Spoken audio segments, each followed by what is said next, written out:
Imagine hearing an odd sound that can't be explained, or seeing a shadowy figure move, but no one is there. A light flickers. You feel a cold breath on your neck. Is it your imagination, or is it real?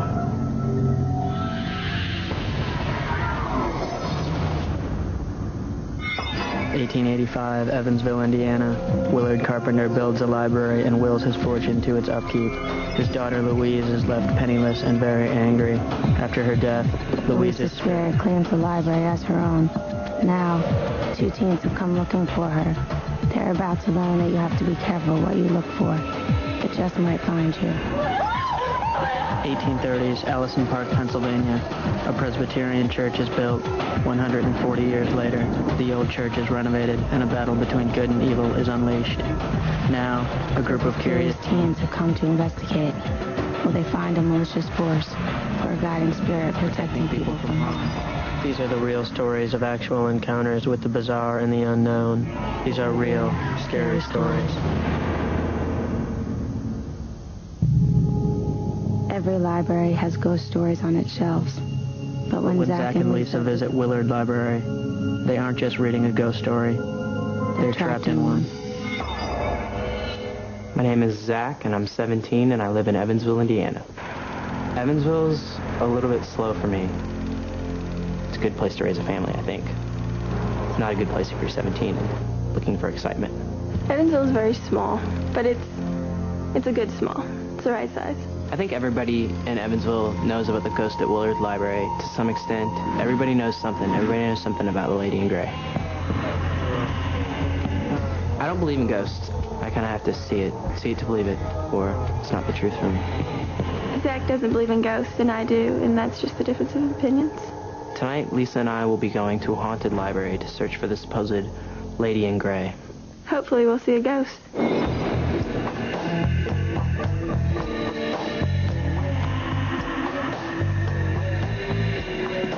Local myth has it that the Willard Library is haunted by Lady in Gray. There have been literally hundreds of sightings and encounters and feelings. Anyone that has said they have seen her, she's always dressed in gray.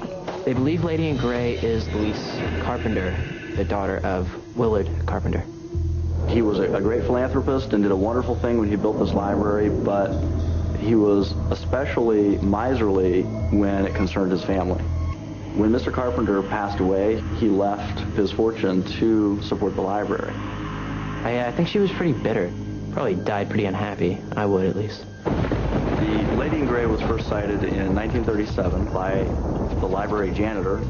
He encountered a woman, and he could see right through her. He shined his flashlight right through her.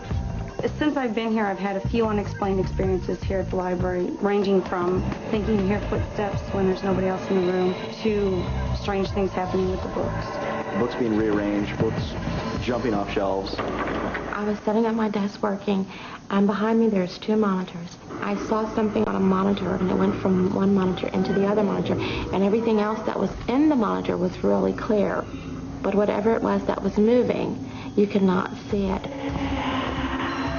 We have an alarm system.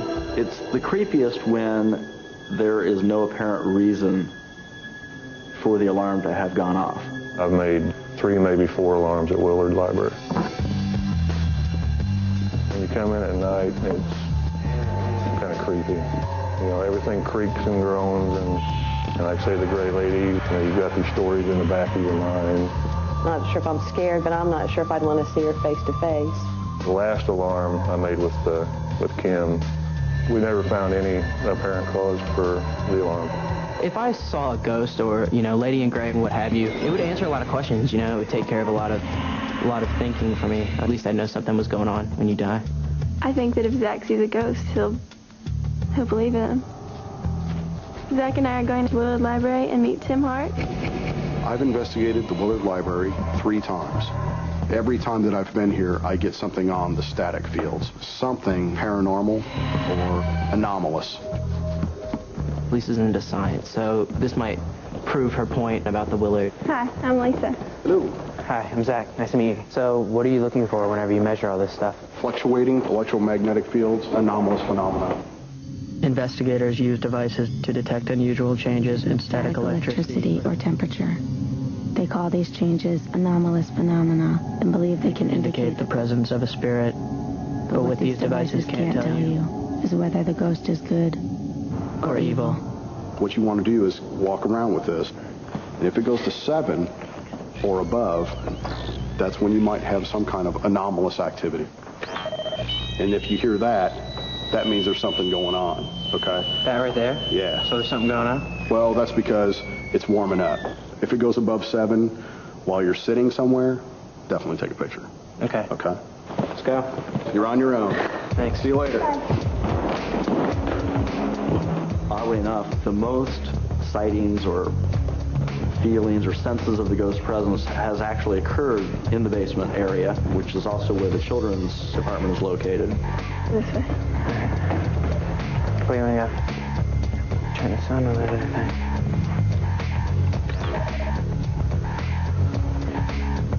think. We go around this way.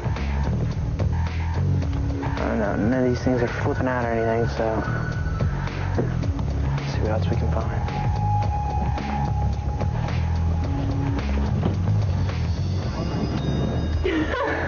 That scared the heck out of me. Alright, fear's kind of like a common link between everybody, you know what I mean? Everybody fears something. It may not be the same thing, but it feels the same whenever they get scared. Everybody knows what it feels like. It's just kind of sink in your stomach, you know what I mean? Your kind of heart drops down.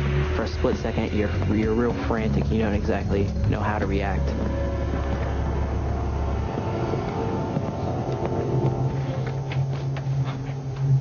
So we went upstairs and we searched around the genealogy room for a little bit. The meters are reading 0.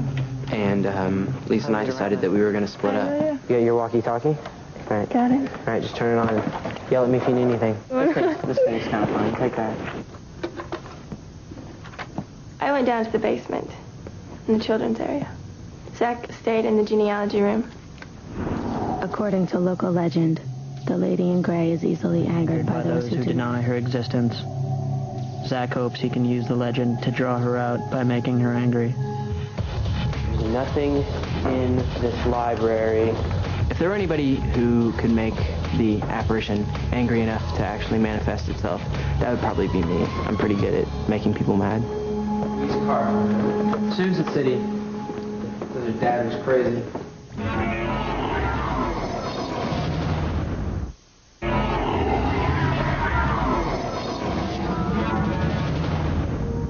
When she was alive, the lady in gray was denied ownership of the Willard Library. In death, she has claimed it as her own. Zach taunts her, hoping she will reveal herself. But while Zach taunts her, is she about to haunt them? Zach. What's up? Are you taunting the ghost? What? Are you taunting the ghost? Oh, well, I don't know what else I can do except, you know. Yeah, what else are you going to do? There's nothing going on. There's nothing here. There's nothing here. There's nothing here. You know? What else are you going to do? I think you need to do a better job. I guess I'll see if I can't work a little bit harder. I don't know, man. I'm not feeling it. I'm telling you, there's nothing in this building at all. What's up, Norman? You know what it is? Is the library are really full. That's what this is. Librarians get really, really, really bored, and so they gotta start dreaming up stuff to do. And if the ghost isn't Louise Carpenter, it's a gentle ghost, so my coaxing or insulting wouldn't really do any good, you know? Just kind of chill. Let's not worry about it.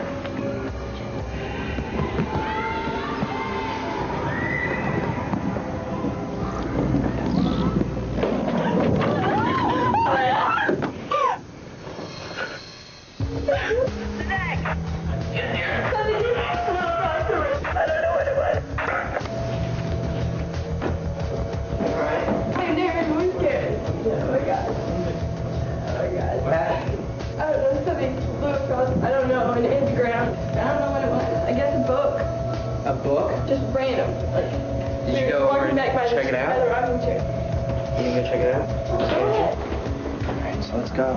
Let's check this out.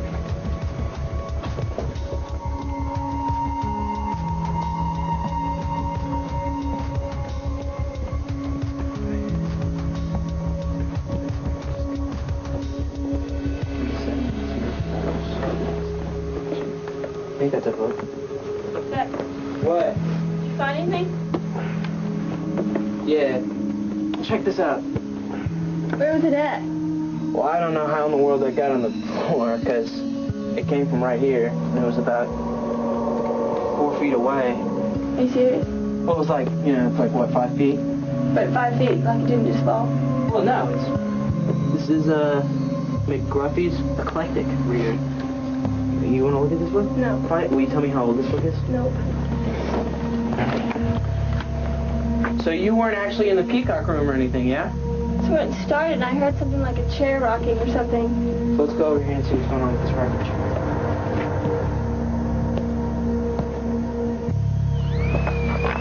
What's going on with the meter? Zach, What? you hurry up. It apparently jumped up, you know? It apparently jumped up. Huh? It apparently jumped up For what? to like 9. When? Just now, just for like split. It's chilling at like 0 right now, but you know, whatever, you know, I don't know. Alright, well I feel really bad for you. You know, I'm get not. out of, I just want to get out of here. You don't hang out? You want to leave? Yeah, I want to leave. You seriously want to go? I want to leave. I've had enough. I want to get out of here. It's cool. Let's go. Apparently, Lisa was haunted. I heard a book, it sounded like a book, fly across and hit something. I wanted to get out of there. I'm not sure if it was a ghost or not, but a lot of things happened that were unexplainable. The meters obviously measured something. The book was really old, as if it might have been from the era that these people lived. If it was Louise Carpenter, it would make sense that she was trying to let people know that she was there, she wasn't going anywhere. And it was her library. Will Nicole and her friends find that the forces of good or evil remain at an old Pennsylvania church? Oh my God. Even in the 100. Look. Oh my God! That's after. Start taking pictures.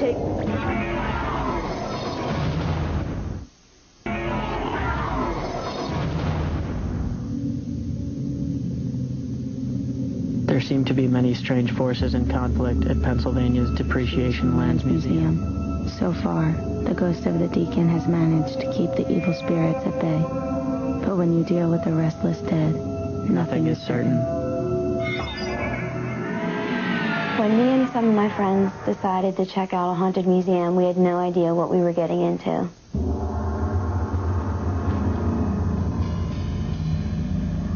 The bell would ring. No one was in the area at the time. And it seemed like someone was banging on the window trying to get in or out. We did encounter the Deacon.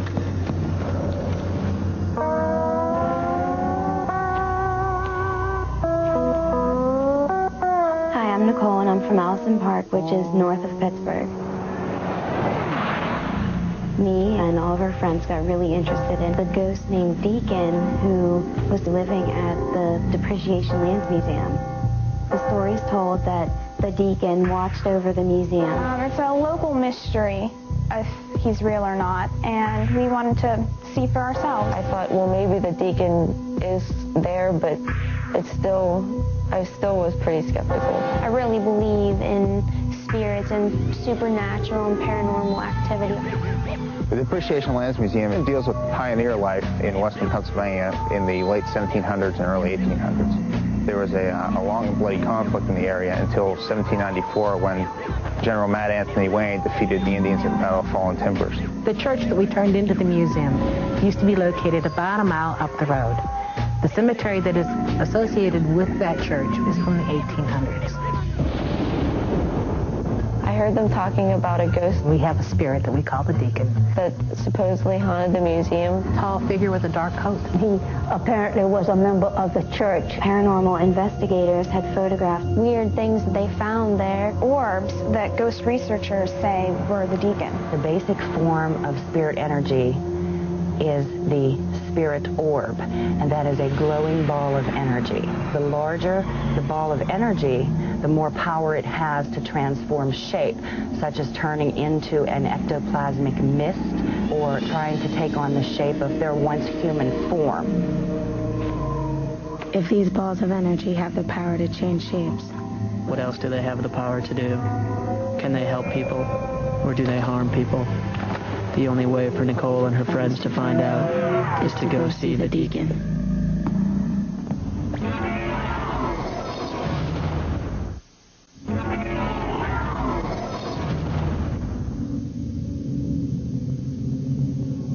could it be that a deacon who was charged in life with looking over his flock is still tending to his work 100 years after death?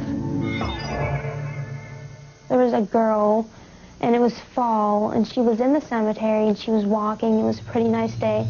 She sat down, and she was sitting there for a while. She wanted to get up. It felt like there was a hand or something on her keeping her from getting up, and it kept pushing her back down. She kept trying to get up and trying to get up. When she finally was able to rise, she looked over her shoulder and noticed a snake slithering off into the cemetery. She realized what that pressure on her shoulder had been. It was the deacon protecting her from the snake. A really strange thing happened to a group of girls who stayed at the museum overnight. The children were sleeping on the floor in the annex. And during the course of the night, ceiling tiles fell out of the ceiling and glided away from the children. Nobody was ever touched. Nobody was even disturbed. I'm sure the deacon had something to do with it.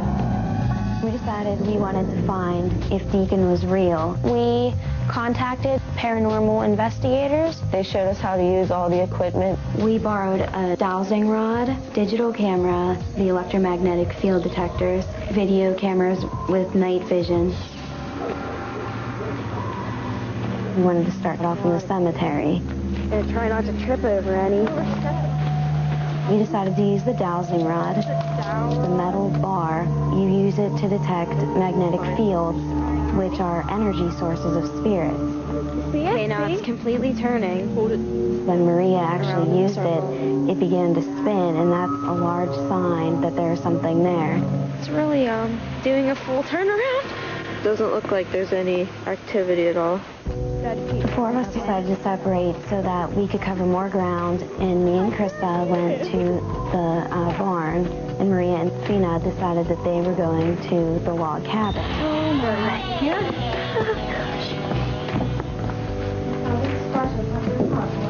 It smells like fresh fire. Do we have anything to test anything out in here? Well, I have the thermo scanner.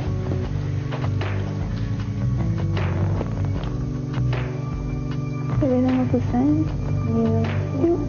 I think the log cabin might be kind of boring.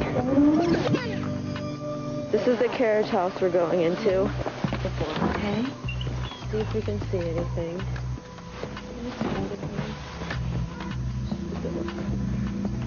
Me and Krista, as soon as we walked in, we heard noises, like pounding noises and loud noises, but then they would stop. So we decided we would walk around the wagon and use our tools to see if we could find anything. We're heading towards... Thank you. What was that?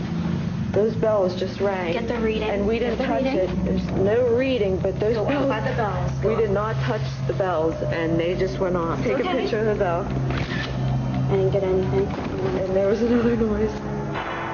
We decided to stay together because we were really scared. We should probably go into the church. Everyone has their flashlights on? Yeah. Oh, it's dark in here, guys. We started off in the basement. That candy there is where my brother said he saw it moving. No. Keep up with it. As we began to investigate with the magnetic field detectors, they began to show some ratings of energy. Oh my God. Even in the hundreds. Oh my God. There's definitely something. Start taking pictures. Take pictures, Nicole. There's definitely something here. Okay. The 3 range. It's still in the 3 range. It's around Pina. Whether it's the deacon, I don't know. Is it still up there? Like you can hold it in. It quickly disappeared. I'm not seeing anything back there. We lost it, whatever it was. It's gone. That was creepy. I I believed that all the technology we were using was going to be accurate and help us in our search to find Deacon. I believe that the Deacon was there and that other spirits are there too, and that the Deacon is there to protect people from the other spirits. These are the stories of real people from across the country who have had experiences with the unknown. If you have a story to tell, visit our website at realscarystories.com or write to us at Highland Entertainment, P.O. Box 2036, Old Chelsea Station, New York, New York 10113. Tell us your real scary story.